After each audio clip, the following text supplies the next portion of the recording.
Is it too late now to say sorry? 'Cause I'm missing more than just...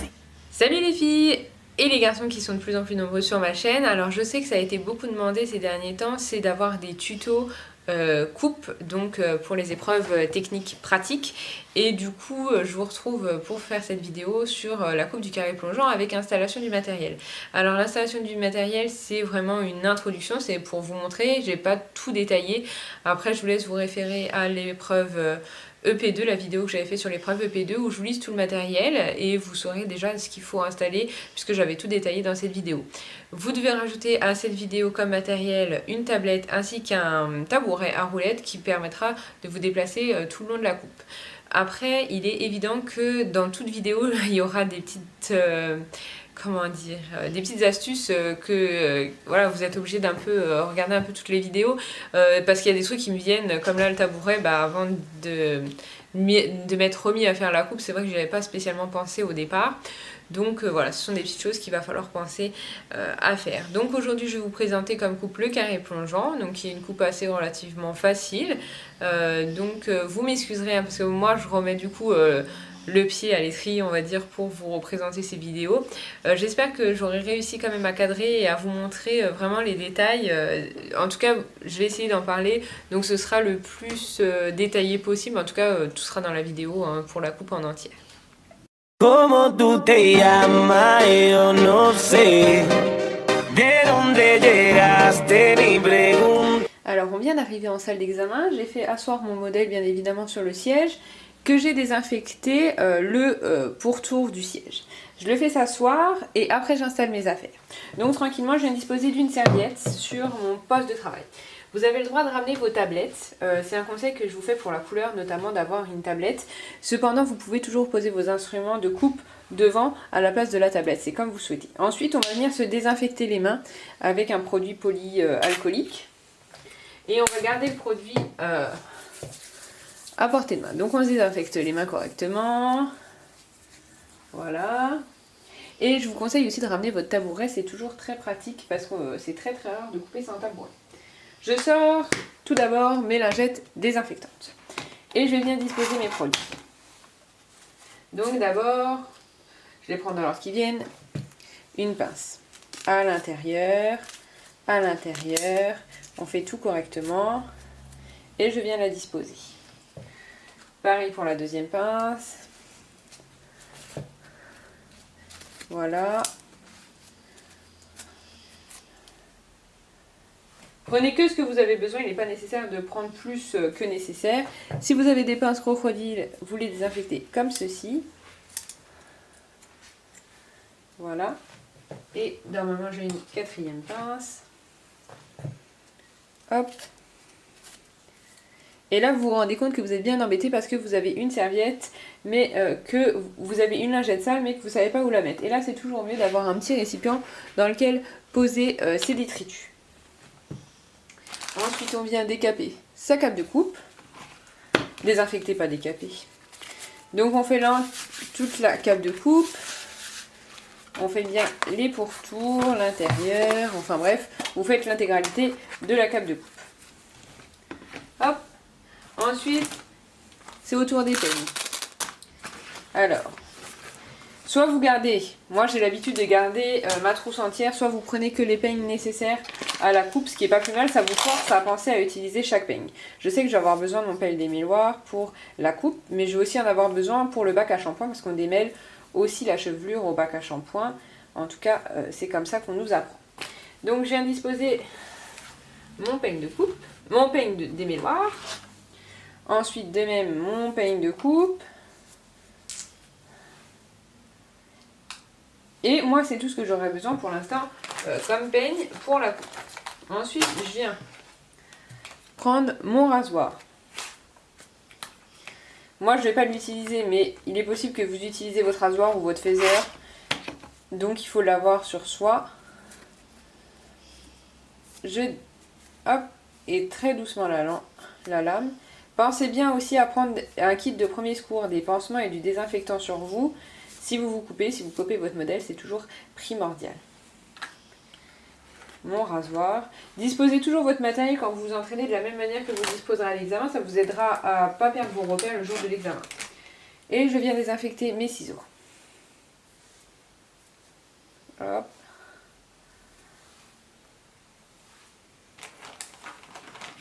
Donc là, je ne vais pas avoir besoin de mes grands ciseaux, donc je prends que mon ciseau et mon ciseau d'effilage.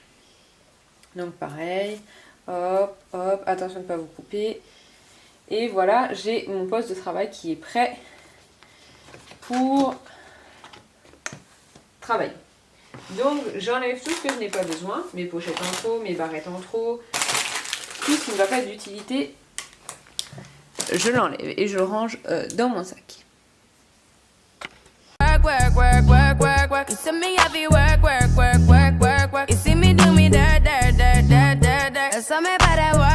La prochaine étape, c'est le passage au bac. Alors tout simplement, vous allez inviter votre modèle, lorsque le jury vous invitera à passer au bac, à aller vous suivre au bac. Vous prenez avec vous votre serviette, vous aurez déjà mis le peignoir à votre modèle, vous prenez avec vous les serviettes que vous avez besoin, votre peigne démêloir, vos shampoings, vos soins si vous en faites.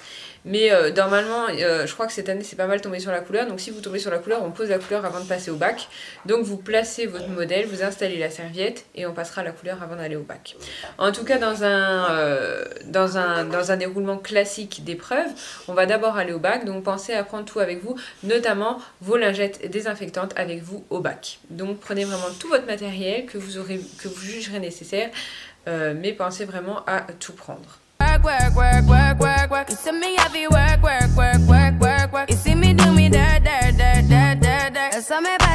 Et vous allez installer la serviette sur ses épaules ou bien l'enlever et mettre la cape de coupe.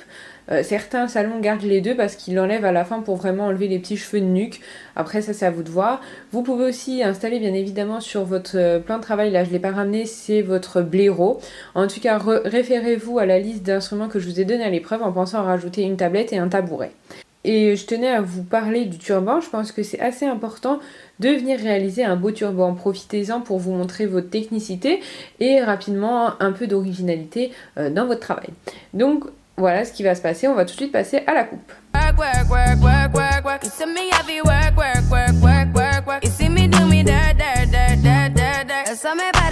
Alors avant de passer tout simplement à la coupe, on va venir quand même d'abord démêler la chevelure. Alors on essuie bien au bac, on a bien tamponné les cheveux. Donc là on vient placer la serviette autour du cou du modèle et ensuite la cape de coupe. On va commencer par démêler, alors soit vous le faites au bac, soit vous redonnez quand même un petit coup après. Donc on démêle toujours du bas vers le haut, ça vous devez le savoir, hein, pour éviter d'emmener tous les nœuds au niveau du bas. Essayez d'avoir l'air, en tout cas de l'être, tout simplement d'être organisé dans votre travail. C'est assez important, qu'on n'ait pas l'air de dire elle part dans tous les sens, hein, travailler tout en tournant autour de votre modèle, comme en couleur ou... c'est comme ça qu'on travaille. Donc je viens démêler tous les côtés. Étape 1, définir les zones de séparation. Donc nous allons tracer une raie centrale, effectuer une séparation en partant du milieu du crâne jusqu'à mi-oreille, de l'autre côté, et on va descendre jusque la nuque. Donc ce sera ça nos 4 zones de coupe. Alors tout simplement on va partir, moi je me base par rapport à l'arête du nez pour faire sa raie centrale. Donc à la raie centrale par contre on ne la fait pas au peigne démêloir, hein, on la fait au peigne de coupe. Alors, je prends mon peigne de coupe, je me fixe un peu sur, grâce au miroir sur l'arête du nez et je viens faire ma raie centrale. Alors je regarde si vous voyez bien. Et donc je viens réaliser une raie centrale. Cette raie centrale je l'arrête en haut du crâne et je vais venir la descendre jusque le derrière de l'oreille. Alors, excusez-moi, mais c'est pas évident avec ma tête malléable. Donc, une fois que j'ai une première zone de séparée, je viens quand même bien la démêler. S'il y a quelques cheveux qui se sont un peu emmêlés lors de la définition de la zone, on vient bien les placer, que ce soit quelque chose de propre et pas quelque chose de brouillon où après on a les cheveux emmêlés. Ensuite, je vais venir les torsader. Après, c'est vous qui voyez comment vous voulez faire, si vous faites des petits chignons ou des petites torsades. Et je viens y placer ma pince pour bien garder la zone. On va faire pareil de l'autre côté. Donc moi je vais me placer de l'autre côté. On va venir ici pareil, descendre au niveau du derrière de l'oreille. définir notre deuxième zone. Je viens bien rabattre les petits cheveux vers l'avant pour qu'une fois que je viens de définir ici, les petits cheveux ne viennent pas s'emmêler dans mon peigne et ne viennent pas déranger et sortir de la pince. Je les entortille. Après ça, c'est à vous de voir comment vous souhaitez les entortiller. Souvent, on fait comme ça. Et je viens disposer ma pince. Donc là, il nous reste les deux zones arrière. Tout simplement, on va descendre la raie centrale et on aura les deux dernières zones pour préparer notre coupe. Donc, tout simplement, on descend jusqu'en nuque. Alors, attendez. Parce que là, mon mannequin, moi, c'est un peu compliqué. Voilà. Et donc là, nous avons nos deux zones arrière. Donc, je viens quand même disposer mes pinces. Et je vais vous montrer ma super pince que je vous avais parlé. Vous allez comprendre maintenant pourquoi j'apprécie ces pinces. Malheureusement, j'en ai retrouvé qu'une, donc je pourrais vous montrer qu'avec une seule plutôt qu'avec plusieurs. Donc là, nous avons nos 4 zones et la partie numéro 1 de la coupe, l'étape 1, est finie. La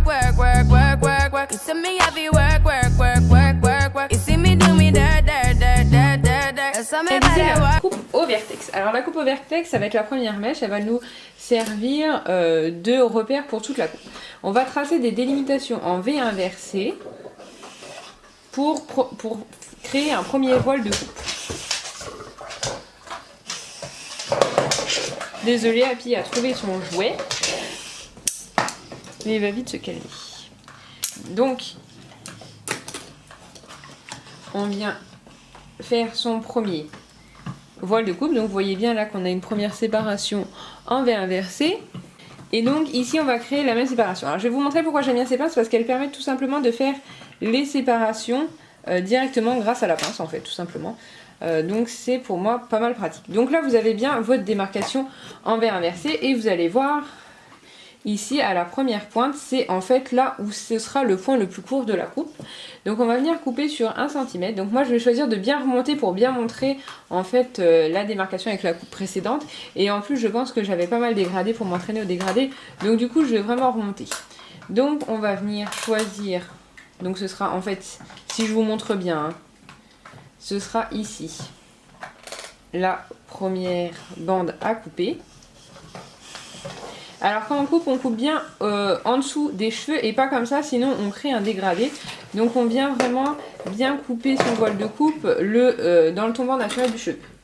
Donc on prend ses ciseaux et son peigne dans la même main, enfin dans ses mains. Et moi je vais faire mon premier voile de coupe donc ici. Donc là on a nos premiers centimètres. Ces premiers centimètres vont nous servir de base comme ça et comme ça, donc pour la gauche et pour la droite. Ensuite on va placer ses doigts pour le voile de coupe parallèle à la séparation qu'on a fait tout à l'heure en V inversé. Moi je veux un carré plongeant qui se voit vraiment beaucoup, hein, vraiment pas qu'un peu quoi. Donc voilà mon premier voile de coupe. On va réaliser la même chose de l'autre côté en prenant comme repère ici la première séparation qu'on a fait. Donc je viens couper. Attention, on ne va pas couper plus loin qu'ici parce que ce n'est pas précis et en plus de ça vous risquez de vous couper. Donc on revient et dans le prolongement on continue de descendre et de faire son premier voile de coupe. Une fois le premier voile de coupe réalisé, on va venir faire une vérification. Donc on va venir prendre chaque extrémité et regarder si elles arrivent à peu près pareilles. Donc là on est pas mal. Une fois que ce premier voile de coupe a été réalisé, j'ai un petit cheveu qui... Voilà. On va venir tout simplement remonter en continuant de faire des V inversés. Alors vous pouvez soit séparer les deux mèches d'un coup, soit faire au fur et à mesure. Ça c'est vous qui travaillez, c'est vous qui voyez. Alors moi je préfère faire au fur et à mesure. Donc toujours on repeigne, on incline et là de toute façon on verra par transparence le voile de coupe précédent et c'est sur lequel on va se baser pour retravailler.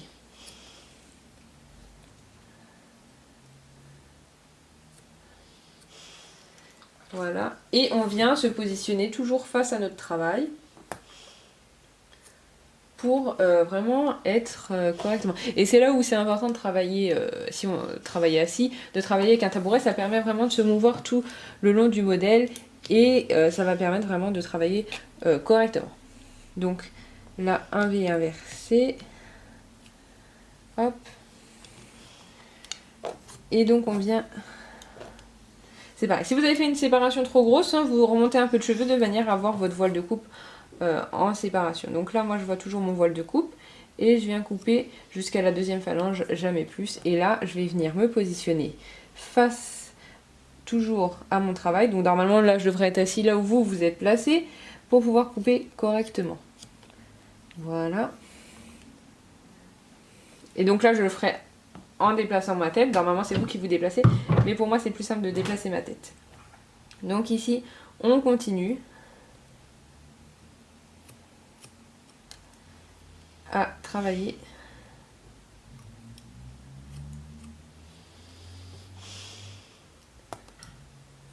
Voilà. Et on va venir procéder ainsi pour toute la zone arrière du crâne.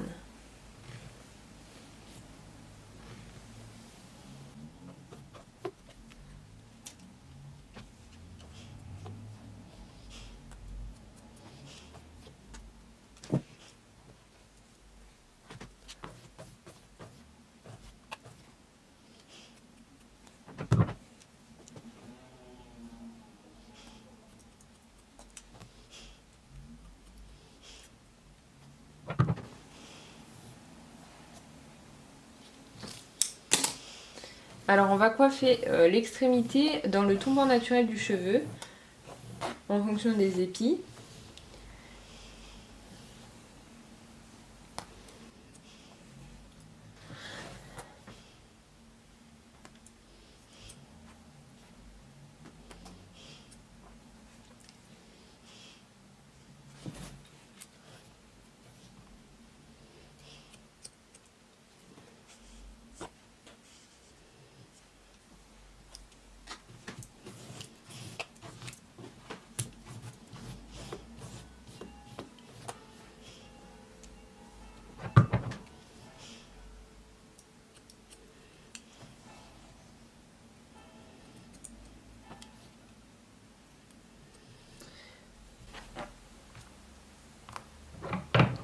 Alors la zone arrière est terminée, donc on va venir procéder à nos vérifications. Donc là on commence déjà quand même à percevoir l'effet donc du carré plongeant. On va venir surtout vérifier les extrémités. Donc on va prendre les deux mèches les plus extrêmes et on va venir soit voir comme ça au niveau des longueurs, soit prendre une mèche équivalente et les ramener là. Et à mon sens c'est là où on voit le mieux. Donc là je suis un peu plus long. Je suis un peu plus long ici. Donc je reprends ma coupe.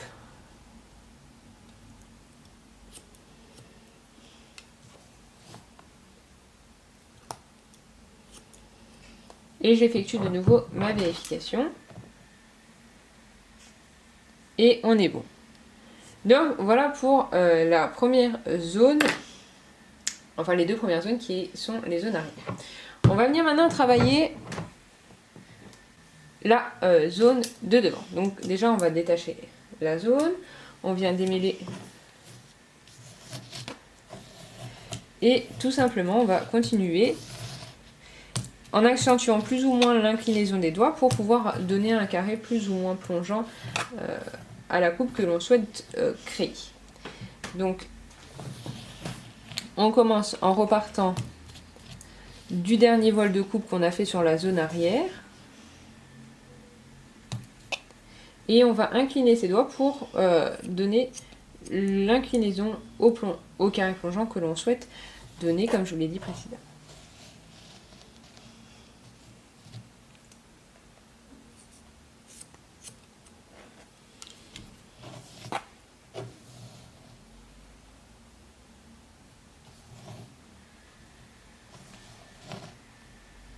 Alors là, je l'ai fait en un seul voile de coupe parce qu'il n'y a pas beaucoup de cheveux. Mais si votre modèle a beaucoup de cheveux, vous devez réaliser bien évidemment plusieurs voiles de coupe. Voilà pour cette zone-là. Et on va venir faire la dernière zone.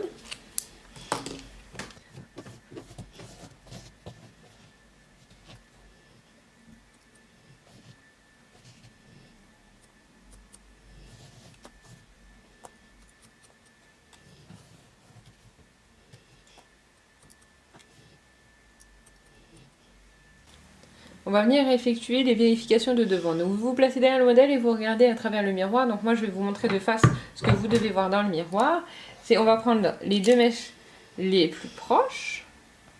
On va venir les placer à côté. Donc là je suis toujours plus long d'un côté que de l'autre. Donc je viens ici recouper. Voilà. Donc pas de panique, on reprend tout simplement sa coupe.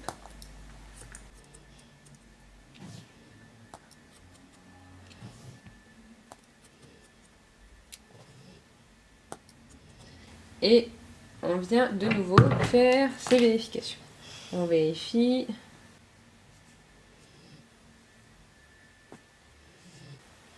Je suis toujours un peu long juste sur la mèche de devant.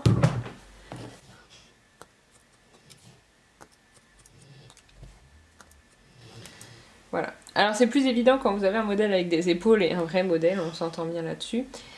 Et on fait ces vérifications juste à temps que ce soit bien. Voilà.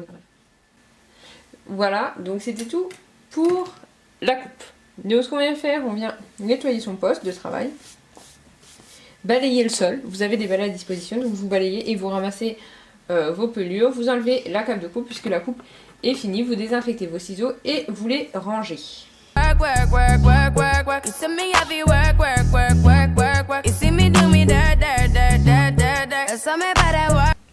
Alors on va reprendre en cette fin de vidéo les étapes que j'ai pu développer au sein de cette coupe du carré plongeant. La première étape, ça a été de définir les zones de coupe. Alors on a tracé une raie au milieu jusque le sommet de votre tête, qu'on a descendu jusqu'aux dernières oreilles pour avoir une zone, 2 zones, 3 zones et 4 zones derrière en descendant la raie centrale jusqu'à la nuque. Donc ça, c'était la première étape. Donc l'étape 2, c'était la coupe au vertex. Alors on a créé un V inversé au niveau de la nuque sur lequel on a pris le bandeau central de 1 cm qu'on a coupé qui nous a servi de repère de départ pour le côté gauche et pour le côté droit. Donc ce sera la première chose à faire de cette coupe. Ensuite on va venir placer nos doigts parallèles à la section de coupe, au segment de coupe. Donc vu qu'on travaille en V inversé, on a des segments en V inversé qui vont en fait permettre, comme vous le voyez là, en fait de créer votre carré plongeant. C'est une coupe que j'affectionne particulièrement, le carré plongeant. Après, vous pouvez travailler encore plus la nuque, les filets, ça augmentera en fait l'effet plongeant du carré. Après ça, vous pouvez le faire seulement si vous avez un modèle qui a beaucoup de cheveux. Pensez régulièrement à faire vos vérifications au niveau des extérieurs en fait, de vos sections, comme je vous l'ai montré plusieurs fois dans la vidéo, et plusieurs fois il a fallu reprendre et vraiment ça évite d'avoir 1 cm de décalage en fin de coupe et de devoir reprendre toute sa coupe. Donc faites vos vérifications, je veux dire en fin d'étape, ce sera toujours ça de prix. La troisième étape, c'était la coupe des zones temporales. Alors je suis venue ici couper tout en gardant en fait l'inclinaison, en suivant l'inclinaison du menton. On va venir comme ça dégrader en inclinant plus ou moins les doigts si on veut plus ou moins un plongeant important. Et ensuite, si on le désire, il y a une 4e étape qu'on peut rajouter, c'est soit effiler. On peut effiler la coupe, ça dépendra en fait du modèle et des cheveux du modèle.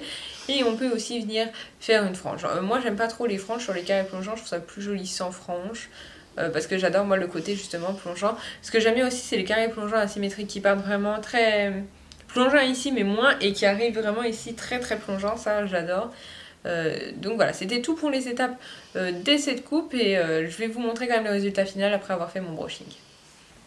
Et donc je vais vous montrer les résultats. Alors soyez assez indulgents pour mon brushing parce que j'ai le trépied qui tient ma tête, en fait, il a lâché, donc du coup, ça a été un peu compliqué. En tout cas, toujours est-il que nous avons bien un carré plongeant. Ah, attendez, je vais remettre un peu quand même les cheveux correctement. Donc après, moi j'aime bien travailler assez en effet boule, le carré plongeant, mais après, c'est à vous de voir. J'ai rien mis du tout comme produit d'avant-brushing à mon modèle, en tout cas. Voilà, donc l'arrière, on a bien un effet boule, alors c'est assez dégradé. Par contre, moi je vais pas, là en fait en théorie, ce serait, je finirais la tête, je referais un dégradé, mais derrière je voulais vous montrer le carré dégradé, donc je vais pas la dégrader, sinon j'aurais plus du tout de matière. Donc là déjà ce sera ma base de mon carré de la prochaine vidéo, donc du coup je vais pas venir dégrader plus. En tout cas, on voit bien quand même assez l'effet boule, et donc on voit bien quand même le côté plongeant. Donc j'aime bien moi toujours assez sur les carrés plongeants venir ramener en avant pour vraiment montrer le côté plongeant. Après il est clair qu'elle aurait besoin d'une frange parce que comme vous voyez j'ai vraiment un gros bah ça c'est les problèmes de mes têtes à coiffer en fait qui sont vraiment très très pourvues ici de cheveux. Je pense que c'est fait pour l'entraînement à la frange mais c'est pareil, je vais décider de vous montrer dans une prochaine vidéo donc je ne la travaille pas tout de suite. Enfin bon, toujours est-il qu'on a quand même un beau carré plongeant, il n'est pas trop plongeant, ça reste encore acceptable, hein, c'est pas du farfelu. Donc voilà, donc là moi j'aime assez sur les carrés plongeants quand ça suit les omoplates. Je vous montrerai la vidéo de mon carré plongeant préféré. Et du coup c'était tout pour cette coupe. Alors j'espère que ça vous aura aidé, hein, que ça vous aura servi. J'espère que vous serez indulgents aussi avec moi parce que c'est pas évident de vous filmer ça, c'est pas évident d'être à la fois derrière la caméra et en même temps de couper. Et j'ai pas forcément de retour quand je coupe, donc c'est pas évident du tout de vous montrer tout ça. En tout cas j'espère que ça vous aura servi et je vous retrouve pour la prochaine vidéo qui normalement devrait être le carré dégradé, en tout cas pour les vidéos CAP. Voilà, continuez à poser des questions.